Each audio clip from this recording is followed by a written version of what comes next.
હું છું હાર્દિક મોદી। વરસાદની વાત કરીશું તો ભાવનગરમાં બુઢાણીથી પાલીતાણાને હાઈવે જે જોડતો કોઝવે છે તે આખો પાણીમાં તણાઈ ગયો હોય તે પ્રકારના સમાચાર આવ્યા છે।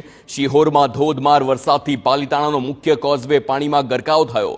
શિહોરના ટાણાથી પાલીતાણા જવા માટેનો હાઈવે રોડ બંધ કરવામાં આવ્યો છે। કોઝવે તણાતા વાહન ચાલકો સહિત સ્થાનિકોને હાલાકી ભોગવવાનો વારો આવ્યો।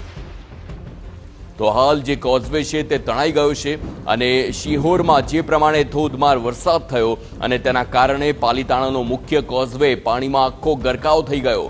શિહોરના ટાણાથી પાલીતાણા જવા માટેનો આ હાઈવે છે તેનો રોડ બંધ કરવામાં આવ્યો અને રોડ બંધ થઈ ગયો હોય તે જોવા મળી રહ્યું છે। આ દ્રશ્યો જુઓ, કોઝવે તણાતા વાહન ચાલકો સહિત જે સ્થાનિકો છે તેમને હાલાકી ભોગવવાનો વારો આવ્યો છે। આ પ્રકારે ધોધમાર વરસાદ અને આ વરસાદના કારણે નદી નાળાના જે પાણી હતા તે રોડ રસ્તા પર છલકી આવ્યા અને તેના કારણે આખું જે હાઈવે